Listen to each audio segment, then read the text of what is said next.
Minasyaitonirrajim.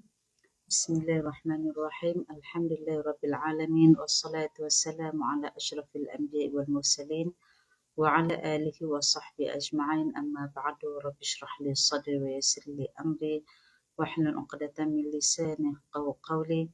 Rabbi zidna 'ilman warzuqna fahman. Allahumma iftah 'alaina hikmataka wanshur 'alaina min khazaini rahmatika ya arhamar rahimin.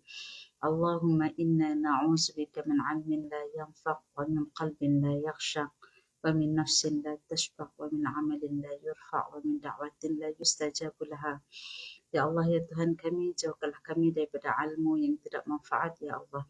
Jauhkanlah kami daripada hati yang tidak pernah khusyuk, ya Allah.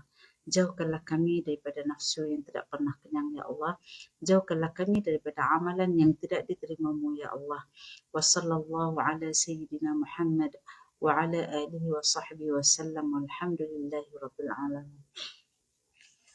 Alhamdulillah, syukur kehadrat Allah Subhanahu wa taala kerana dengan limpah dan kurnianya, masya-Allah tabarakallah, kita berada lagi pada petang yang berbahagia.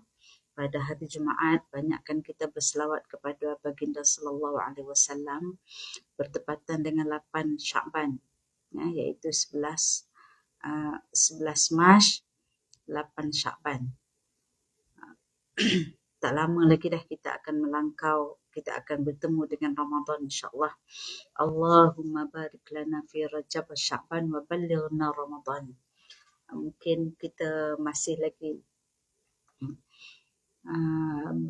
kita kata buat persiapan, persiapan yang sangat penting untuk memasuki bulan Ramadan ini. Jadi muslimat yang dirahmati oleh Allah Subhanahu wa taala. Insya-Allah kita dengan 40 kisah menarik dari Al-Quran ini, masya-Allah tabarakallah, kita tengok pada tajuk yang ke-13, iaitu jadilah kera yang hina. Apa kisah dia, muslimat yang dirahmati oleh Allah Subhanahu wa taala, tentang siapakah mereka yang menjadi kera yang hina. Masya-Allah tabarakallah. A'udzubillahi minasyaitonirrajim. Muka surat surah Al-A'raf ayat 164 sampai 166. Kalau siapa yang tak ada buku ni, masya-Allah, kita boleh sama-sama buka Al-Quran, kita tengok surah Al-A'raf ayat 164 sampai 166. A'udzu billahi minasyaitonir rajim. Wa idh qalat ummatun minhum lima ta'adzuna qauman illahu muhlikuhum aw mu'adzibuhum 'adzaban shadida qalu ma'dziratan ila rabbikum wa la'allahum yattaqun falamma nasu ma dhukiru bihi anjayna alladhina yanhauna 'anis su' wa akhadhna alladhina zalamu bi'adzabin ba'isin bima kanu yafsuqun falamma 'ataw 'amma nuhu 'anhu qulna lahum kunu qiradatan khasi'in. Dan ingatlah ketika segolongan di antara mereka berkata, mengapa kamu menasihati kaum yang Allah akan binasakan? Yang Allah akan binasakan mereka atau mengazabkan mereka dengan azab yang berat. Orang-orang yang memberi nasihat itu menjawab, nasihat itu ialah untuk melepaskan diri dari bersalah kepada Tuhan kamu dan supaya mereka bertakwa.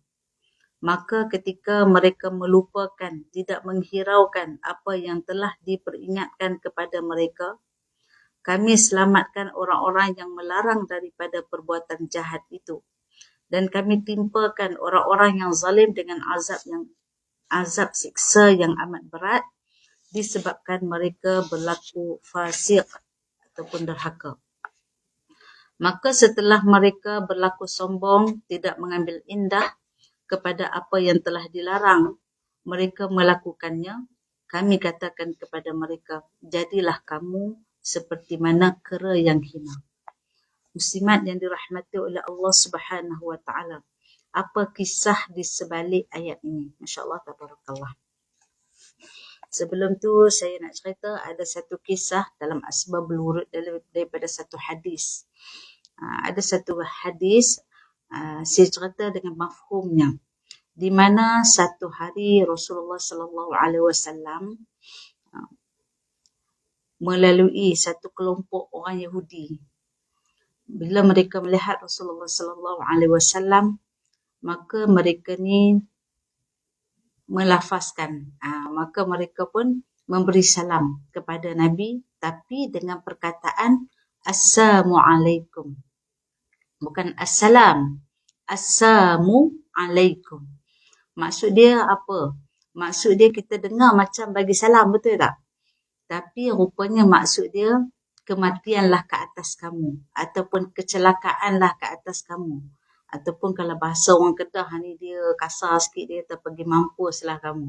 Lebih macam itulah lebih kurang.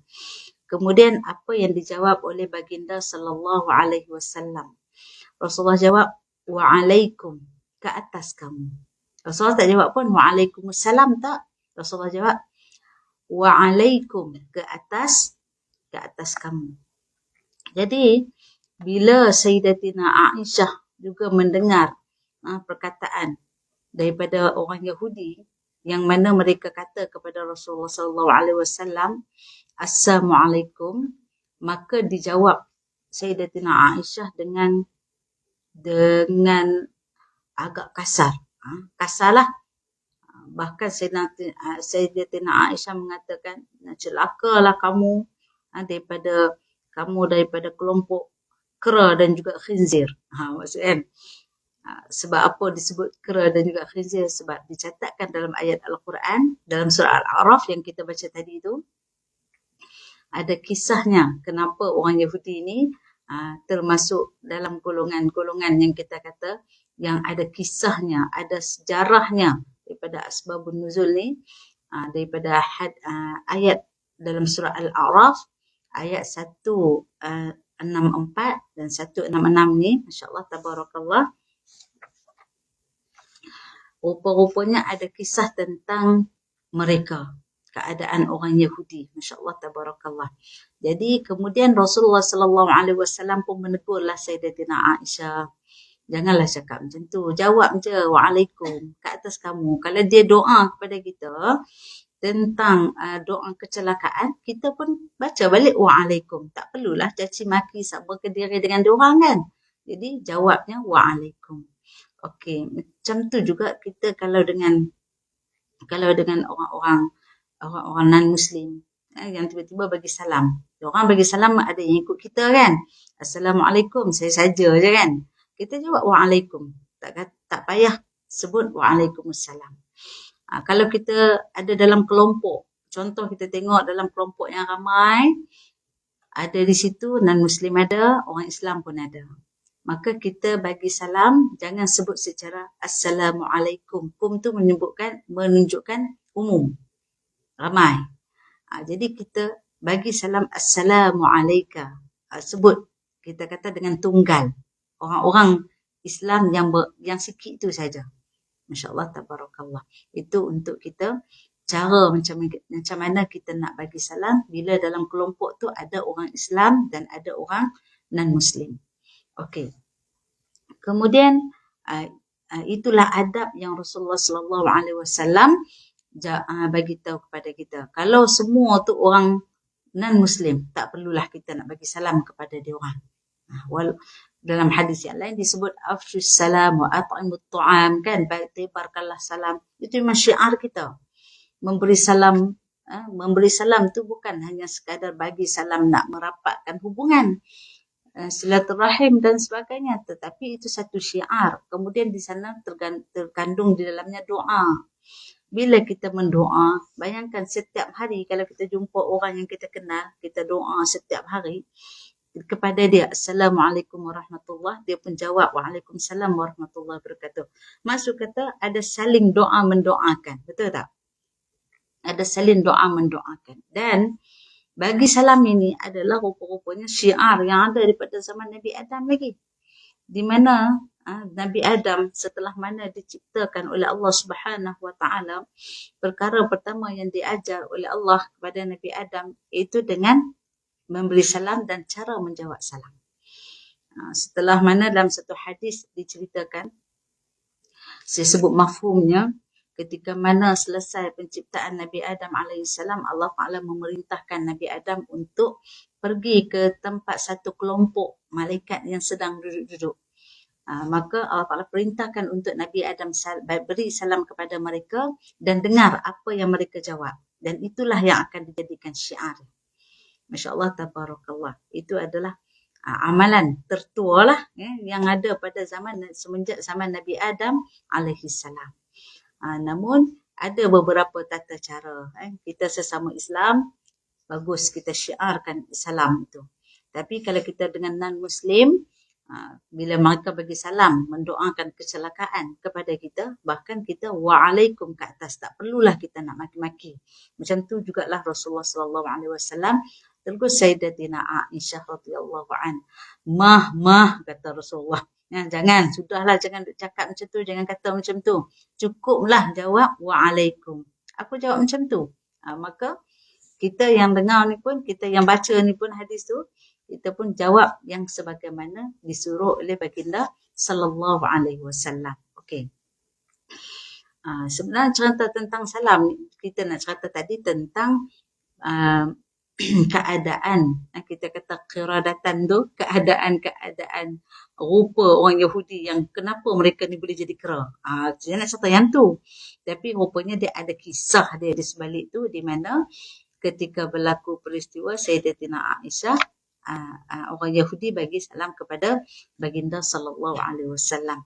Kemudian dibalas pula oleh Sayyidatina Aisyah. Ada kisah dia. Dan Sayyidatina Aisyah sebut kan, kecelakaan, kematian ke atas kamu, wahai golongan-golongan kera dan khinzir. Dia kata macam tu kan.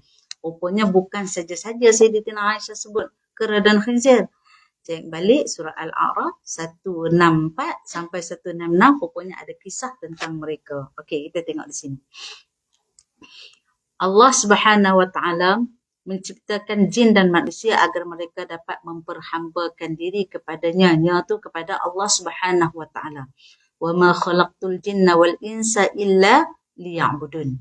Okey. Jadi setiap hari, siang dan malam, pagi dan petang, kita ni wajib beribadah kepada Allah Subhanahu Wa Taala. Maksud kata 24 jam Allah Subhanahu Wa Taala kurniakan masa kepada kita ni 24 jam. Sebenarnya dalam 24 jam tu terkandung proses ibadah kita kepada Allah Subhanahu Wa Taala. Ada yang maksudnya ibadah khusus, ada yang maksudnya ibadah umum. Yang ibadah khusus ni kita fahamlah, puasa, solat, dan zakat, haji, itu yang khusus lah. Ada yang berkaitan dengan kemampuan, ada yang kaitan dengan macam puasa contoh, ada kaitan dengan bulan dia, dengan masa dia yang dikhususkan. Dan kemudian solat, ada kaitan dengan waktu-waktu dia setiap hari. Maksud kata kita faham itu secara jelas, tertakluk dalam rukun Islam. Okey. Namun tidakkah kita terfikir 24 jam kalau kita dah buat semua, bulan Ramadan memang setahun sekali, betul tak? Haji waktu kita mampu, cukup duit, aman kan, aman, sihat, mampulah tu, maksud kita boleh naik. Tapi bukan benda tu berlaku secara rutin, betul tak? Okey. Kemudian solat ada waktu-waktunya, 5 waktu pula dalam sehari. So yang 24 jam tu bila kita tengok balik dalam kehidupan kita, tak terdetik ke dalam hati kita dengan ayat wa ma khalaqtul jinna wal insa illa liya'budun, tidaklah aku ciptakan jin dan manusia semata-mata untuk ibadah kepada Allah. Sedangkan bila kita tengok dalam rukun Islam tu, nampak tak banyak mana pun kalau ikut ibadah kita kan, sikit je. Berarti 24 jam kita dengan Allah sebenarnya adalah ibadah. Cuma dia terbahagi ibadah umum dengan ibadah khusus. Ibadah khusus wajib, mau tidak mau, bila sampai masa kena buat. Macam tu. Kalau ibadah umum pula, yang kita faham setiap perbuatan kita niatkan kepada ibadah kepada Allah Subhanahu Wa Taala. Baca Al-Qurannya, puasa sunatnya, sedekahnya, lagi apa lagi? Ya? Menuntut ilmu fardu ainnya. Semua itu adalah ibadah kita kepada Allah Subhanahu Wa Taala. Okey. Kemudian ini berkenaan kisah tentang kaum Bani Israel, yang mana mereka ini terkenal dengan kedegilan. Degil ni bukan degil biasa-biasa ni. Degil yang sangat luar biasa. Memang dipelopori oleh kaum Bani Israel. Khususnya yang kita nak cerita pada hari ini tentang orang Yahudi. Allahu Akbar, Masya Allah, Tabarakallah. Yang mana mereka ini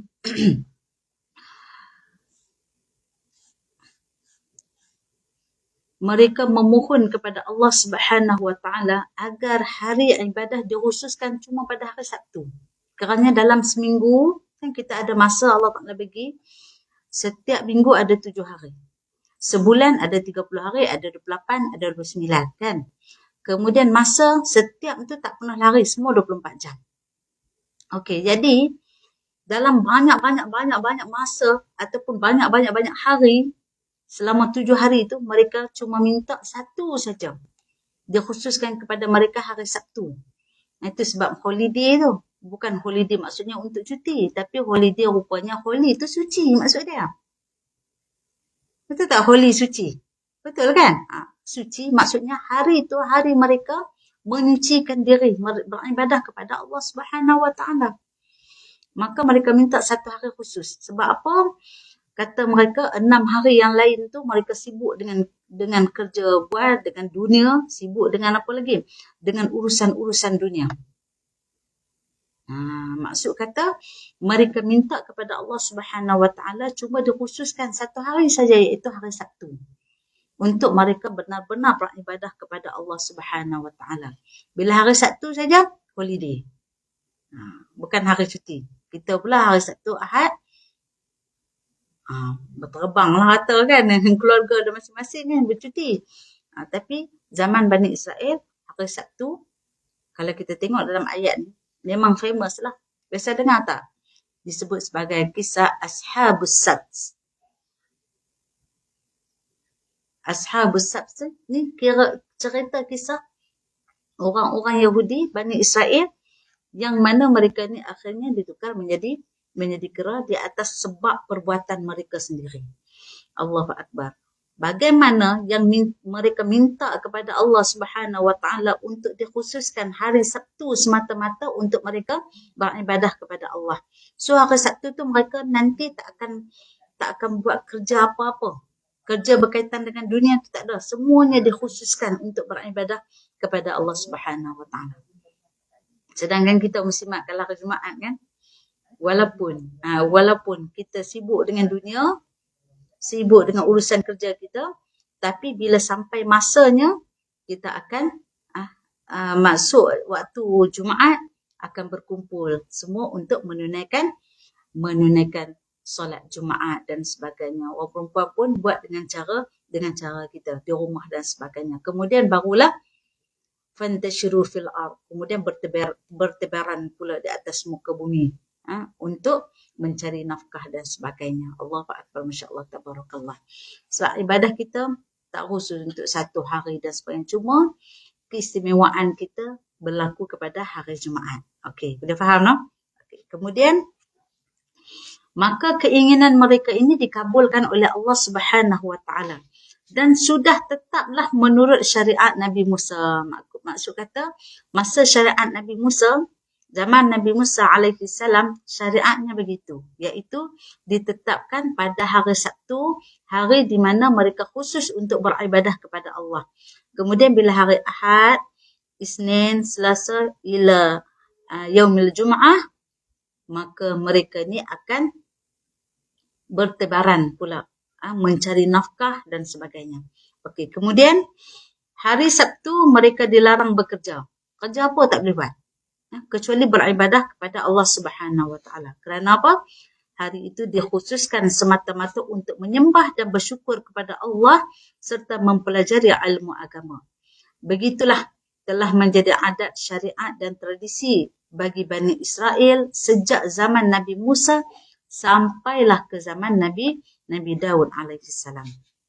Okey, jadi pada sebuah kampung yang terletak di pinggiran laut, ada satu kampung tu bukan kampung kecil lah, kampung besar di pinggiran laut tu, di pinggiran Laut Merah yang bernama Kampung Ailah. Kampung Ailah.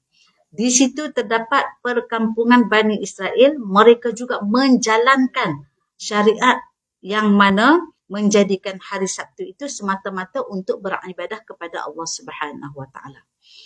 Jadi satu kampung, perkampungan di pesisiran Laut Merah itu, perkampungan yang bernama Ailah ini, mereka ni penduduk-penduduknya mereka juga mengamalkan sebagaimana syariat yang dibawa oleh Nabi Musa, iaitu menjadikan hari Sabtu adalah hari yang khusus untuk mereka beribadah kepada Allah Subhanahu Wa Taala. Kemudian muslimat yang dirahmati oleh Allah Subhanahu Wa Taala, tidak jauh daripada pantai ataupun daripada kampung mereka tu, ada sebuah batu, ataupun kalau kita tengok sini, satu ataupun dua buah batu besar yang berwarna putih yang berada di dalam laut besar. Ya. Kemudian, maka setiap hari Sabtu sahaja, bila tiba saja hari Sabtu, mereka ni beribadah kepada Allah, meninggalkan kerja-kerja dunia, sebab itu yang mereka minta kepada Allah. Namun ada satu ujian yang Allah Ta'ala nak uji mereka. Setiap hari Sabtu, ada dua batu besar yang duduk dekat pesisiran pantai tu. Nak kata pesisiran tu dalam laut jugalah, tapi dekat dengan mereka. Setiap hari Sabtu je akan banyak ikan-ikan yang datang. Bukan sekadar ikan-ikan yang biasa-biasa mereka tangkap hari-hari yang susah mereka nak dapat tu. Bahkan ikan-ikan daripada laut dalam. Kan kita kan kalau, contohlah kita kalau ikan di pantai-pantai dekat dengan Kelang, Port Kelang kan. Lepas tu dekat dengan Banting, ada juga pantai kan. Lepas tu lagi yang dekat-dekat dengan pantai-pantai ni, semua ikan yang ada tak sama lah. Kalau pemancing-pemancing, dia akan pergi pancing, semua pantai ni ada ikan apa. Pantai ni ikan apa, tak sama. Dekat Sabah, dia punya ikan lain. Tak sama. Di Langkawi pun sama, ikan lain. So, maksud kata tak sama. Namun, bila yang berlaku kepada kisah Ashabus Sabtu ni adalah di mana mereka ni di pesisiran pantai, ikan yang susah nak dapat. Yang barangkali duduk di ikan laut, ikan yang berada di laut dalam, pun Allah Ta'ala hadirkan bila datang hari Sabtu. Itu ujian mereka. Jadi mereka ni tengok dalam keadaan terliur, teringin. Sebab bila hari-hari biasa, bukan hari Sabtu, tak ada pula ikan macam tu yang datang. Bahkan mereka nak dapatkan ikan-ikan yang segar-segar, yang sedap ni, mereka terpaksa pergi ke tengah laut untuk mendapatkannya. Nak ceritanya, itu ujian kepada mereka. Asalkan hari Sabtu je ikan banyak. Asalkan ikan banyaknya hari Sabtu. Hari lain tak ada. Setakat sehari, 2 hari, boleh gagah lagi. Tapi kalau hari-hari duduk tengok macam tu, Allahu Akbar, Masya Allah, Tabarakallah, tergugat iman masing-masing. Okey. Kemudian, seolah-olah ikan itu pun tahu jika bermain di sana pada hari Sabtu, tidak akan ada seorang pun manusia yang akan menangkapnya. Sedangkan hari-hari lain tak banyak pula ikan yang muncul di situ. Allahu Akbar. Jadi, daripada hari ke hari, tahun ke tahun, makin banyak ikan-ikan besar Lautan Merah yang datang ke dua buah batu besar pada hari Sabtu tersebut. Maka berseleralah bangsa Bani Israel yang tinggal di situ. Bernafsulah untuk mendapatkan ikan tersebut. Jadi timbullah ketamakan. Timbullah ketamakan dalam hati masing-masing. Sedangkan dulu mereka juga yang meminta, kan, untuk dijadikan khusus hari Sabtu itu untuk mereka menyembah Allah Subhanahu wa taala. Kemudian akhirnya mereka lupa kepada ajaran agama mereka sendiri. Bahkan mereka bukan sekadar lupa, bahkan mereka berkumpul, bermesyuarat, maksud kata merancanglah, kan? Merancang, bukan buat kerja seorang-seorang, tetapi mereka ni merancang. Okey, kemudian mereka merancang, mereka pun bertukar-tukar fikiran, bagi idea, macam mana nak boleh dapatkan juga ikan pada hari Sabtu tu. Nak cari helah, mereka buat helah. Dan akhirnya, kenapa kita biarkan, kata salah seorang daripada mereka, kenapa kita biarkan sahaja ikan-ikan besar sebanyak itu berkeliaran di hadapan kita pada hari Sabtu? Sedangkan pada hari-hari yang lain, kita bermati-matian ke tengah laut yang luas mencari ikan. Kadang-kadang dengan mengorbankan jiwa kita. Alangkah baiknya kalau di hari Sabtu itu, kita tangkap semua ikan yang lalu di antara batu-batu itu, kita pasti mendapat ikan yang sebanyak-banyaknya dengan cara yang amat mudah. Timbul idea kotor mereka. Sebab apa kita sebut sebagai idea kotor? Sebab perjanjian mereka telah lupakan. Di mana pada hari Sabtu mereka tak mau sibuk dengan dunia, betul tak? Tak nak sibuk dengan urusan-urusan hajat yang lain. Kecuali adalah untuk beribadah kepada Allah. Namun, bila mereka diuji dengan ikan yang macam tu sahaja, mereka telah mula tamak. Mereka lupa pada hari itu mereka nak kena beribadah kepada Allah secara khusus. Satu hari je. Betul tak? Satu hari je. Yang lain tu 6 hari lagi tu masih ada. Satu hari saja. Macam kita jugalah. Dalam 24 jam tu 5 kali je kita solat. Tu pun tak banyak. 5 minit je setiap solat. Kan? Itu pun nak masukkan semua dunia dalam 5 minit tu. Melalui solat yang tak khusyuk. Kalau kita link balik. Kan? Rasa macam sangat bersalah. Dahlah Allah Ta'ala bagi kat kita 5 kali saja. Kemudian dalam 5 waktu tu, cuma 5 minit saja. Dalam 5 minit tu, gagah lagi kita ni nak masukkan semua urusan-urusan dunia masuk dalam setiap 5 minit solat kita. Dengan yang ni tak selesai, dengan yang ni. Ingatlah macam-macam kita ingat. Betul tak? Akhirnya bagi salam pun kita tak sedar. Kan, itu kalau kita muhasabah balik lah. Okey, begitu juga kepada orang Bani Israel. Bila mana mereka mula terliur. Walaupun satu hari, tapi Allah Ta'ala uji sikit tu, mereka dah tumbang lah. Allahu Akbar. Maka cadangan itu dilantas diterima oleh mereka, kecuali hanya beberapa orang yang beriman kepada Allah Subhanahu Wa Ta'ala, dan orang yang tidak sanggup untuk melawan perintah Allah sahaja, yang tak nak join dengan mereka. Bahkan ditegur dan sebagainya kan. Yang lain tu, kelompok yang banyak lagi tu, mereka ini bersetuju bahkan untuk bersetuju untuk mendurhakai Allah Subhanahu Wa Taala. Maka begitulah setiap hari Sabtu penduduk kampung itu pun sama-sama mereka ni menangkap ikan di antara dua buah batu dengan mudah sekali. Merancang sampai kata putus, kemudian terus buat. Allahu Akbar, masya-Allah, tabarakallah. Okay, kita berhenti sekejap azan.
Maka semenjak hari itu muslimat, hari Sabtu bukan lagi jadi hari pesta beribadah. Tetapi jadi pesta apa? Pesta mereka mengejar perkaitan dunia. Hari itu adalah hari mereka berpesta makan-makan. Hilanglah elemen-elemen kata ibadah khusus mereka kepada Allah Subhanahu wa taala. Satu dah mereka dah khianat, ya. Kemudian macam mana mereka merancang satu helah ataupun strategi untuk mereka menyatakan bahawa kita tak buat macam ni, tapi kita buat begini je. Apa mereka buat? Mereka tahan pukat pada hari Jumaat. Mereka ambil pula pada hari Ahad. Maka banyaklah daripada dia orang dapat. Itu Allah Ta'ala nak uji. Hari Sabtu tak turun tangkap, tapi hari Ahad ambil. Dia orang punya helah, kan? Buat tahan pukat hari Jumaat, hari Sabtu ikan masuk, hari Ahad dia orang ambil. Akhirnya sedikit demi sedikit, maka mereka dah tak peduli dah semua tu, mereka pun tangkap juga pada hari Sabtu seperti biasa. Maksud kata 7 hari dah tak ada pun satu hari dia khususkan beribadah kepada Allah Subhanahu wa taala. Tak ada dah. Semuanya mereka khususkan untuk dunia mereka. Wal-'ayazubillah. Okey. Jadi hasil ikan yang mereka dapat lebih banyak daripada hari-hari mereka ke laut. Alangkah senangnya hati mereka dengan perbuatan mereka ini. Hari Sabtu sudah mereka ubah daripada beribadah kepada Allah Subhanahu wa taala sebagaimana permohonan asal mereka. Sedikit mereka minta kepada Allah, akhirnya mereka lepaskan juga. Maka bertukar hari menjadi mereka ni menjadi sukaria. Akhirnya ada makan-makan besar, bersukaria, dan akhirnya semua hari itu mereka melupakan Allah Subhanahu wa taala. Setelah perbuatan mereka diketahui oleh orang-orang yang beriman yang ada pada ketika itu, yang ada dalam perkampungan mereka. First kali, mereka orang berapa tindakan daripada orang beriman. Man ra'a minkum munkaran falyughayyir biyadihi. Bila kamu melihat, sesiapa yang melihat kemungkaran, maka ubahlah ia dengan tangan. Kalau kita tengok hadis ni, saya sebut mafhumnya saja. Bila kamu melihat kemungkaran, ubah dengan tangan. Kalau tak mampu ubah dengan tangan, ubah dengan mulut. Tak mampu ubah dengan mulut, ubah dengan hati. Itu adalah selemah-lemah iman, ad'aful iman. Hadis ni ditujukan sebenarnya kepada pemimpin. Kalau pemimpin sepatutnya yang mampu untuk dia ubah, dia kena ubah. Seorang pemimpin dia tak patut tengok-tengok, tak apalah, dia tak suka dengan hati dia je.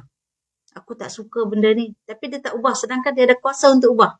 Tapi dia tak ubah. Contoh kan, dia tak ubah. Contoh ketua-ketua taman, tengok ada kemaksiatan dalam taman. Dia tak boleh kata, biarlah, diorang, aku cuma tak suka dengan hatiku je. Kan, aku tak tegur pun dengan mulut, tak tegur pun dengan tindakan. Jadi orang kata aku jaga terfikir orang pula. Macam tu kan. Sedangkan dia pemimpin taman tersebut kan. Maka, bila dia buat macam tu, maka dia adalah iman yang paling lemah.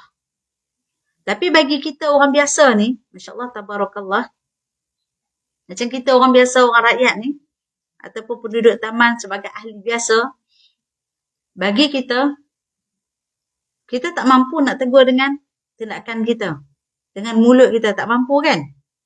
Tapi kita hanya mampu mencegah dengan hati kita. Kita tak suka dengan hati perbuatan yang ada. Tapi kita nak tegur tak boleh sebab kita ni tak ada kuasa. Maka kita tak dinamakan sebagai selemah-lemah iman. Macam tu. Tapi dalam keluarga kita kena faham dalam keluarga kita. Suami, pemimpin. Isteri, pemimpin juga. Dalam rumah tangga dia. Kalau melihat sesuatu kemungkaran, anak pakai tak tutup aurat dengan sempurna. Anak free hair contoh. Anak bertiktok ke apa ke, benda-benda yang mungkar. Ataupun yang maksiat, ataupun yang fahsyat. Kalau mak ni dia tak suka dengan hati saja, tak boleh. Ayah hanya mencegah dengan hati saja, itu selemah-lemah iman. Dia kena tengok situasi keadaan kita tu. Kalau kita tak suka, sebab apa? Mereka ni bawahan kita. Anak-anak ni rakyat kita umpamanya. Kita ni berkuasa tak ke atas anak? Tak boleh nak tegur. Ada dia kata, Ustazah tak boleh lah nak tegur anak-anak saya sebab sebulan dia bagi dekat saya 1,500. So mak tak ada kuasa nak tegur.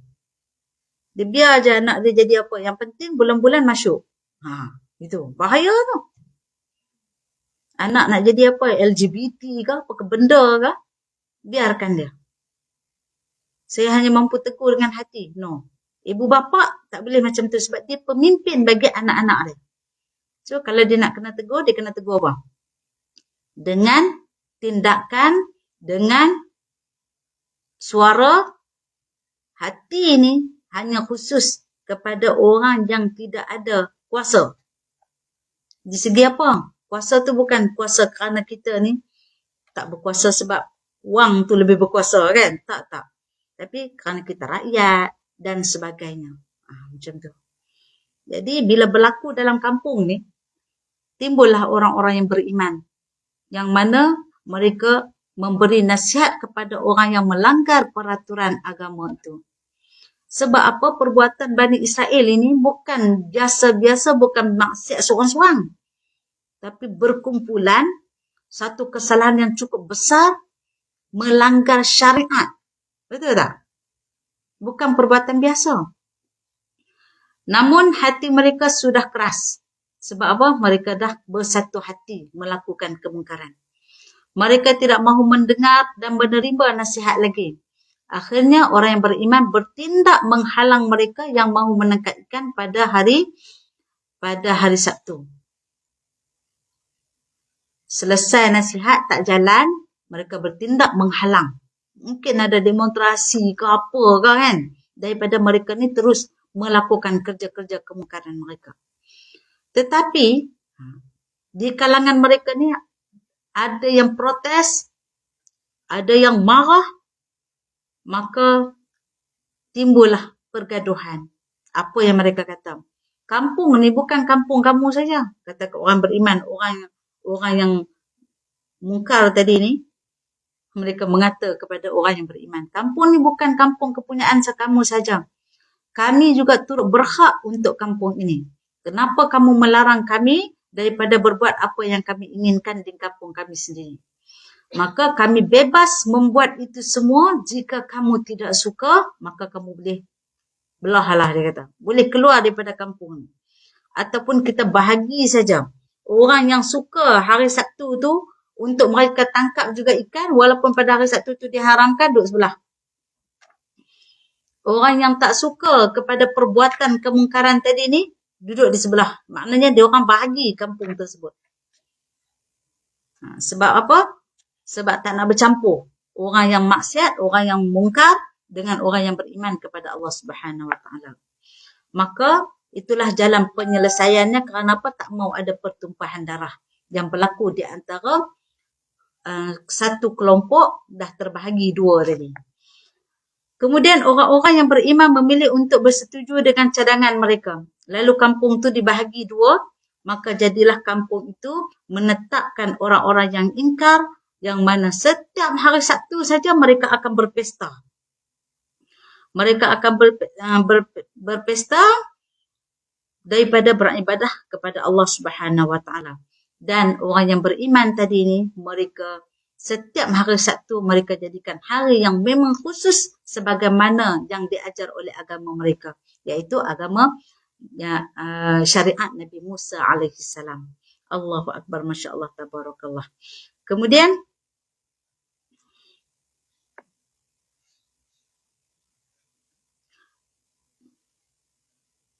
nasihat orang mukmin semakin tidak dihiraukan oleh kaum yang ingkar, malahan diejek pula.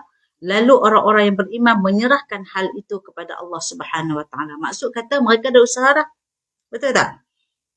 Mereka dah berusaha menghalang, bertindak, menegur dan sebagainya. Akhirnya mereka serahkan urusan itu kepada Allah. Kalau kita jangan terus. Kalau kita dan keluarga kita ada anak-anak kita, wal'ayazubillah, kalau ada anak-anak yang tak menutup aurat dengan sempurna, mak ayah jangan, aku serah je lah kepada engkau ya Allah. Aku dah didik dia dah. Aku dah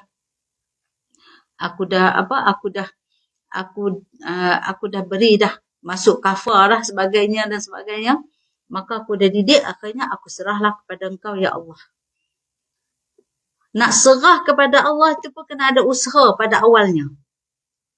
Kena ada tindakan, kena ada teguran, kena ada nasihat. Kemudian disertai dengan doa dan tawakal kepada Allah tu betul-betul. Ni awal-awal lagi duk diam je. Anak free hair diam. Dah disogok oleh anak tersebut. Itu satu kesalahan yang bukan kesalahan kecil. Sebab anak buat kemungkaran kepada Allah Subhanahu Wa Taala. Allahu Akbar, Masya Allah, Tabarakallah. Maka membahagikan perkampungan di antara mereka. Yang satu menyerahkan urusan itu kepada Allah, setelah mana diberi nasihat tak jalan, semua tak jalan, mereka serahkan kepada Allah. Tetapi Nabi Daud tidak mahu membiarkan begitu saja orang melanggar perintah Allah.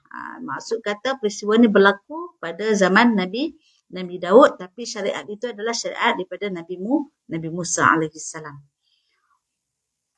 Nabi Daud terus-menerus menasihati mereka agar mereka kembali kepada ajaran agama. Tetapi mereka hanya menggeleng-geleng, bahkan mengejek-ngejeknya. Allahu Akbar, Masya Allah, Tabarakallah.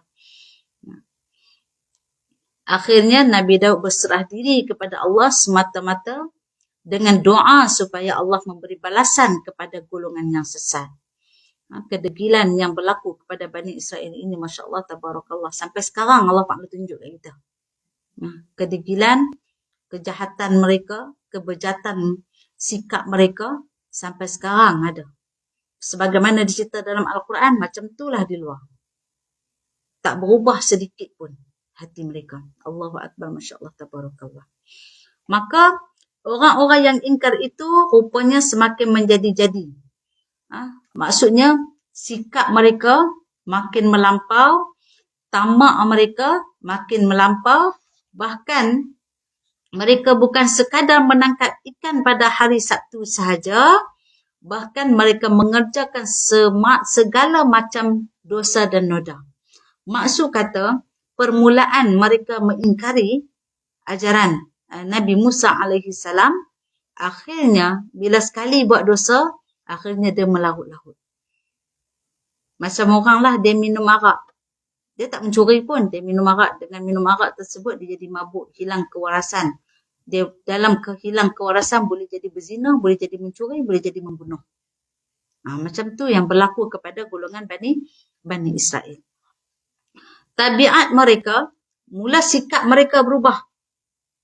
Bila sebut tabiat tu, sikap, attitude, akhlak, tingkah laku. Tingkah laku mereka berubah menjadi seperti mana kera. Perangai kera kan, kalau kita tengok depan rumah kita kan, kalau tak depan rumah lah, dalam zoo lah, kat mana, dia punya sikap dia menyenangkan hati ke, menyusahkan hati kita. Dekat rumah saya ada satu kedai. Kedai itu kecil je. Tuan kedai tu cerita satu hari ada kera datang dekat rumah dia. Kan rumah depan dengan bukit.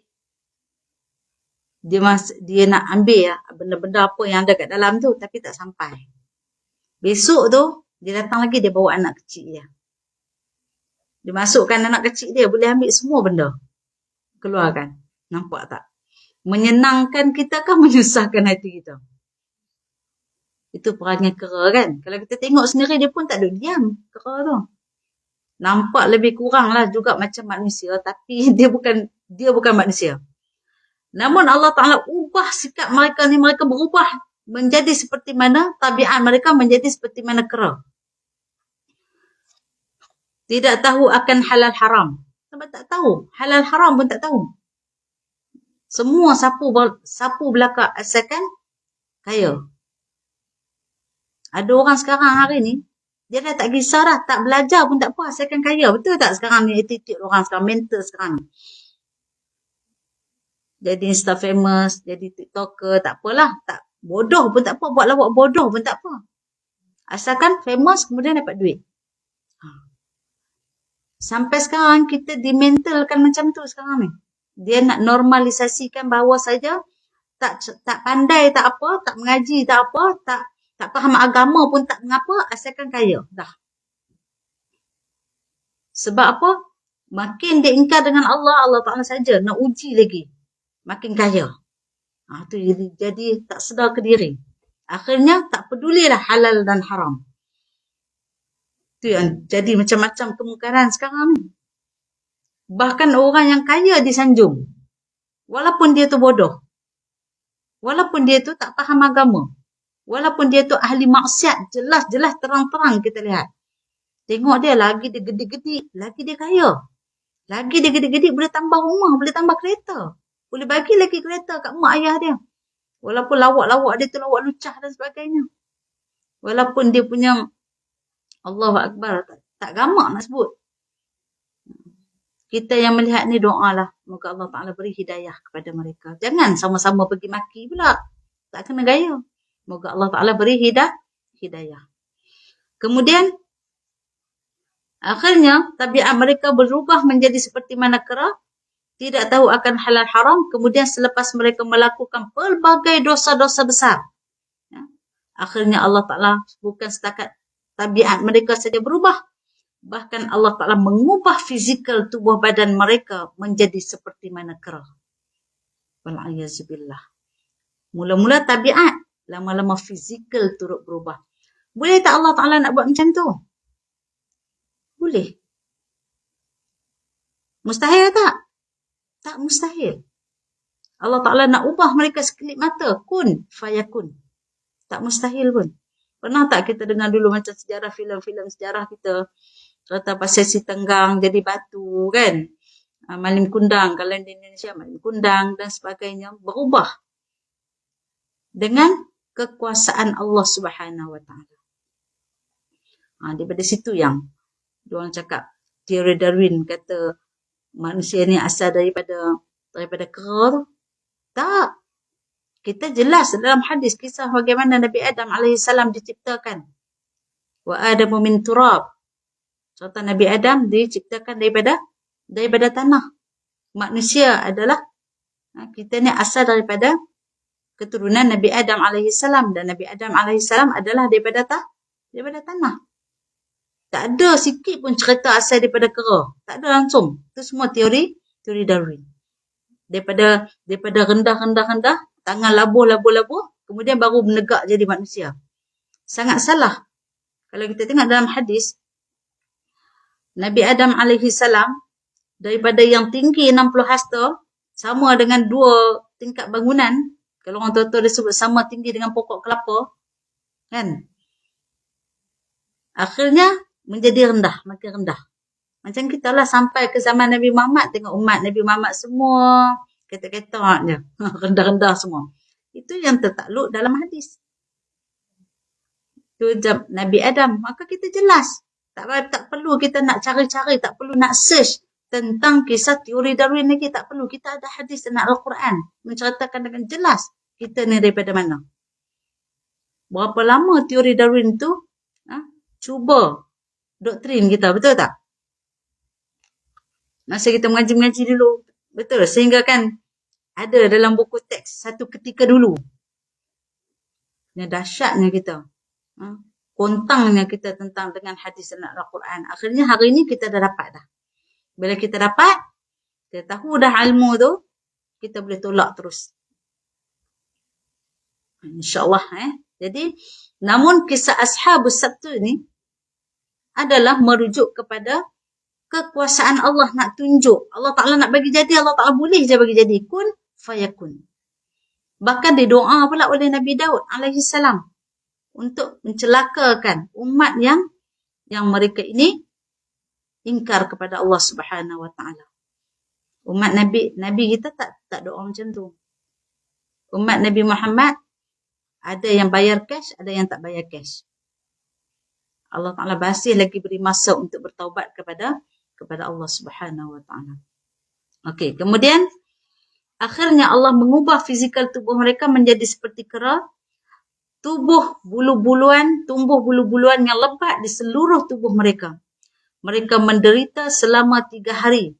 Kemudian mereka dibinasakan dengan gempa bumi besar di kampung itu. Hidup 3 hari je. Jadi tak ada lah keturunan dia. Kemudian 3 hari mereka hidup, dibinasakan dengan gempa bumi. Semua itu adalah pengajaran kepada kita. Boleh jadi Allah Ta'ala lakukan kepada manusia-manusia yang ingkar. Wal'ayazubillah.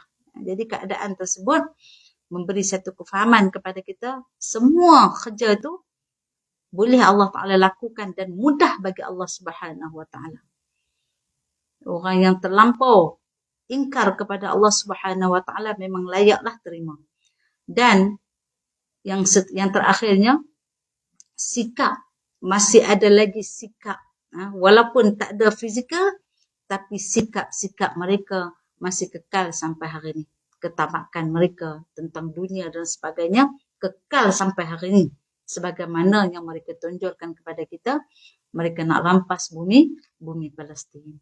Allahu Akbar, masya-Allah, tabarakallah. Jadi kita belajar hari ini tentang kisah Ashabus Sabt melalui ayat dalam surah Al-A'raf. Moga-moga memberi kebaikan kepada kita, insya-Allah. Akhir kalam, wabillahi taufiq wal hidayah. Wassalamualaikum warahmatullahi wabarakatuh. Subhanakallahumma bihamdika asyhadu an la ilaha illa anta astaghfiruka wa atubu ilaik. Bismillahirrahmanirrahim. Wal 'asri innal insana lafi khusr illa alladziina aamanu wa 'amilus salihati wa tawassaw bil haqq